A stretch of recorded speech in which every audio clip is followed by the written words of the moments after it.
خوش قسمت ہیں دکھاتے جا گئے دیکھ تبارک و تعالیٰ نے آپ کو یہ دیکھیے صاحب لولاک کے ذکر کی محفل میں آپ کی شمولیت فرمائی. حضرت ابو ہریرہ رضی اللہ تعالیٰ عنہ سے روایت ہے کہ آقا کریم صلی اللہ تعالیٰ علیہ وسلم نے فرمایا ایک مجلس جس گاؤں جس محلے میں انعقاد ہوتا ہے فرشتے گردش کرتے ہیں. جب وہ کسی ایسی قوم کو پاتے ہیں جو اللہ پاک کا ذکر کر رہی ہوتی ہے تو اپنے پروں کے ذریعہ آسمان دنیا پر پہنچتے ہیں تو رب تبارک و تعالیٰ کی بارگاہ میں رب تبارک و تعالیٰ پوچھتا ہے میرے بندے کو تم نے کس حال میں پایا؟ میرے بندے کے لیے میں نے ہدایت کے لیے قرآن اتارا, میرے بندوں کی ہدایت کے لیے میں نے رسول بھیجے, پیغمبر بھیجے, نبی بھیجے, بتاؤ تم نے میرے بندوں کو کس حال میں پایا؟ فرشتے عرض کریں گے یا خالق کائنات میں نے تیرے بندے کو ذکر و اذکار کی محفلوں میں مصروف پایا, تیرا نام لیتا ہوا پایا, تیری حمد و ثنا کرتا ہوا پایا. مسلمانوں جب یہ جملہ یہ فرشتوں کی گواہی جب رب تبارک و تعالیٰ سماعت کرتا ہے بتایا گیا کہ جب بندہ جاتا ہے میلاد مصطفیٰ کی محفلوں میں گناہوں سے لبریز ہوتا ہوا اور وہاں جانے کے بعد اگر اپنے ایمان کو تر و تازہ کرے, عقیدے کو درست کرے اور اپنی عملی زندگی کو بہتر بنا لے. بتایا گیا کہ جب میلاد مصطفیٰ کی محفلوں سے اپنے گھروں کو رخصت ہوتا ہے تو رخصت ہونے سے پہلے رب تبارک و تعالیٰ ان کے اگلے پچھلے تمام گناہوں کو معاف فرما دیتا ہے, اگلے پچھلے تمام گناہوں کو معاف فرما دیتا ہے. اسی لیے کوشش کیا جائے کہ جو ہمارے اسلاف نے طریقہ بتایا, جو ہمارے بزرگان دین نے طریقہ بتایا, ہم مرتے بھی جائیں گے, ہمارے ذکر سے روح تو جدا ہو سکتی ہے لیکن کبھی بھی ہم اپنے اسلاف کے طریقے کے ساتھ کھلواڑ نہیں کر سکتے. کبھی ہم نبی کریم صلی اللہ تعالیٰ علیہ وسلم کی شریعت کے ساتھ کبھی ہم کھلواڑ نہیں کر سکتے, کیونکہ بچپن میں مجھے بتایا گیا کہ جو نبی کا ہوگا وہی خدا کا ہوگا, جو مصطفیٰ کا ہوگا اسی کے لیے جنت ہے. اسی لیے حضور تاج الشریعہ نے کچھ عرصے پہلے بریلی کی سرزمین سے پکار اٹھتے ہیں کہ زندگی یہ نہیں ہے کسی کے لیے, زندگی ہے نبی کی, نبی کے لیے زندگی ہے, نبی کی, نبی کے لیے.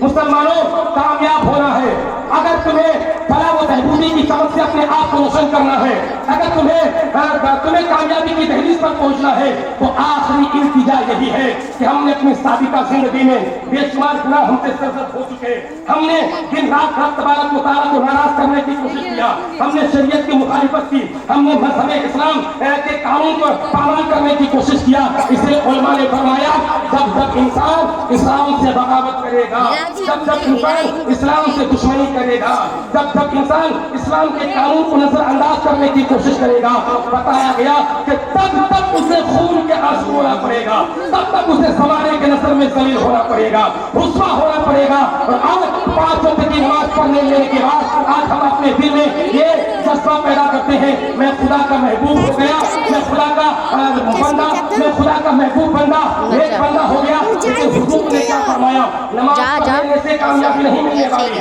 روزہ رکھنے سے کامیابی نہیں ملنے والی. حضور نے کیا فرمایا, جب تک انسان اپنے ماں, اپنے باپ, اپنی اولاد, اب حتیٰ کہ اپنے جان سے زیادہ مجھ سے محبت نہ کرے تب تک وہ مومن نہیں ہو سکتا, تب تک وہ مومن نہیں ہو سکتا. تو آج مذہب اسلام کو جس قدر ٹارگیٹ کیا جا رہا ہے, مسلمانوں ہم نے احساس کمتری سے کام لیا, ہم نے نبی کی ناموس پر, ہم نے نبی کا تذکرہ کو سنا, نبی کے نام پر درود کو پڑھا, نبی پر درود و سلام کو پڑھا, لیکن کیا ہمارا ایمان مردہ ہو گیا؟ کیا ہمارے ایمان میں کمزوری آ گئی کہ جب کوئی آخری نبی کی شان میں گستاخی کرے گا, جب ناموس رسالت پر کوئی, جب ناموس ذات پر کوئی حملہ کرنے کی کوشش کرے گا تو ہم نے نبی کا کلمہ پڑھا, نبی کے صدقے ہمیں زبانی ملی, نبی کے صدقے ہمیں کھانا ملا, نبی کے صدقے ہمیں پانی ملا, نبی کے صدقے ہمیں زندگی ملی. تو کیا ہمارا ایمان اس قدر مردہ ہو چکا کہ کوئی آئے گا ہمارے اسلام کے بارے میں اور بول بکے گا, کوئی آئے گا ہمارے قرآن کے بارے میں اور بول بکے گا, کوئی آئے گا ہمارے شریعت کے بارے میں اور بول بکے گا؟ یہ کبھی برداشت نہیں ہو سکتا. دیوان رضا, دیوان اعلیٰ حضرت, دیوان مصطفیٰ کا کہنا ہے کہ جب تک ہمارے جسم کے اندر جان باقی ہے, جب تک جان کے اندر خون باقی ہے, جسم کے اندر خون باقی ہے, جب تک خون میں حرارت باقی ہے, تب تک ہم یا رسول اللہ کا نعرہ لگانا نہیں چھوڑ سکتے, تب تک ہم مصطفیٰ کا نعرہ لگانا نہیں چھوڑ سکتے. دنیا میں پل کے لیے کچھ بھی برداشت کر سکتے ہیں, لیکن قسم خدا کی توہین نبی کبھی برداشت نہیں کر سکتے، گستاخ نبی کو کبھی ہم برداشت نہیں کر سکتے۔ اسی لیے اس ولادت مصطفیٰ کی محفل سے ایک سبق لے کر کے جائیں، ولادت مصطفیٰ کی محفل سے ایک پیغام لے کر کے جائیں۔ مسلمانوں، جینا ہے تو مصطفیٰ کے نام پر، مرنا ہے تو مصطفیٰ کے نام پر، جئیں گے مصطفیٰ کے لیے، مریں گے مصطفیٰ کے لیے۔ اگر یہی سوچ، یہی فکر، یہی طرز زندگی ہمارے اندر شامل آ گیا تو ہم یہاں بھی آواز، وہاں بھی آواز۔ اسی لیے شاعر نے کہا کہ حسن کردار سے نور مجسم ہو جا کہ ابلیس بھی تجھے دیکھے تو مسلمان ہو جائے، ابلیس بھی تجھے دیکھے تو مسلمان ہو جائے۔ مسلمانوں، آج مسلمانوں کے خستہ حالات دیکھیے۔ مصطفیٰ آئے تھے رحمت بن کر، مصطفیٰ آئے تھے ہمیں ہنسانے کے لیے، مصطفیٰ آئے تھے برکت بانٹنے کے لیے، مصطفیٰ آئے تھے ہمیں نعمت حق دلانے کے لیے، مصطفیٰ آئے تھے ہمیں ہماری غموں کو دور کرنے کے لیے، مصطفیٰ آئے تھے ہمیں مصیبت سے نکال کر کامیابی کی دہلیز پر پہنچانے کے لیے۔ مصطفیٰ نے ہمارے لیے اتنی قربانیاں پیش کی، مصطفیٰ نے ہمارے لیے تبلیغ کیا۔ جب پیدا ہوئے تو رب سلم امتی کی صدائیں لے کر، جب وصال کیے تو رب سلم امتی کی صدائیں لے کر۔ مسلمانوں، جب نبی کا آنا تمہاری بخشش کے لیے، نبی کا جانا تمہاری بخشش کے لیے، تو ہم نے نبی کا کلمہ پڑھا، ہم نے اپنے نبی کو رحمت للعالمین مانا، ہم نے اپنے نبی کو زمانے کا امام مانا، ہم نے اپنے نبی کو پیغمبر مانا، رسول مانا، نبی مانا۔ مسلمانوں، کیا ہمارا طریقہ کیا ہونا چاہیے کہ نبی نے جو طریقہ بتایا، نبی نے جو شریعت بتائی، نبی نے جو ہمیں پیغام دیا، نبی نے جو ہمیں حکم دیا، کیا ہم اس حکم کو نظر انداز کریں گے؟ یہ ایمان والوں کی علامت نہیں ہے، یہ مومن کی پہچان نہیں ہے۔ انشاءاللہ نبی کا کلمہ پڑھتے ہیں، نبی نے جو طریقہ بتایا اس طریقے پر چلیں گے۔ نبی کا کلمہ پڑھتے ہیں، نبی نے نماز پڑھنے کے بارے میں تاکید فرمائی، ہم نماز کو ادا کرنے کی کوشش کریں گے۔ نبی کا کلمہ پڑھتے ہیں، نبی نے ہمارے لیے مشقتیں جھیلی۔ جب بھی کوئی مصیبت آ جائے ہم اپنے نبی کو پکاریں گے، ہم اپنے نبی کو مشکل کشا مانتے ہیں، ہم اپنے نبی کو پکاریں گے۔ رب تبارک و تعالیٰ ہمارے گناہوں کو نہیں دیکھے گا۔ اگر میں نے مصطفیٰ کو پکارا کسی بھور میں، اگر میں نے مصطفیٰ کو پکارا کسی مشکل گھڑی میں، تو رب تبارک و تعالیٰ مصطفیٰ کے وسیلے سے ہماری مصیبتوں کو دور فرمائے گا، ہماری پریشانی کو دور فرمائے گا، ہماری تمام تکلیفوں کو دور فرمائے گا۔ اسے مسلمانوں ایمان بیدار کیجیے، عقیدہ پختہ کیجیے کہ رب تبارک و تعالیٰ کے نبی صلی اللہ تعالیٰ علیہ وسلم پر ہمیں اپنے دل و جان کو قربان کرنا ہے، دل و جان فدا کرنا ہے، تب جا کر کے دونوں جہاں کی نعمتوں سے ہم سرفراز ہو سکتے ہیں۔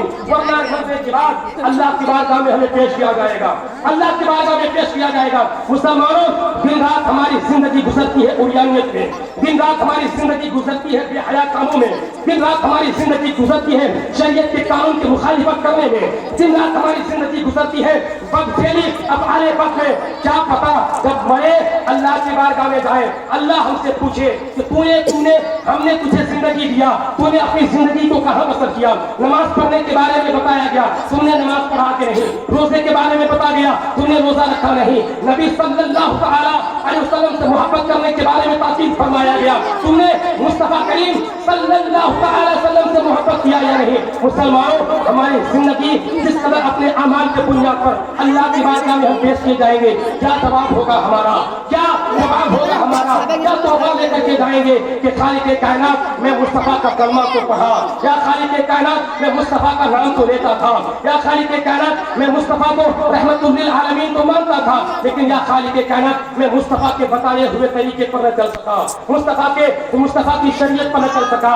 کیا ہوگا ہمارا ماجرا؟ وہاں کس سے مدد طلب کریں گے؟ کس سے مدد کی بھیک مانگیں گے؟ کون ہمارا سہارا بنے گا؟ کون ہماری رہنمائی کرے گا؟ کون ہماری مغفرت فرمائے گا؟ کون ہماری بخشش فرمائے گا؟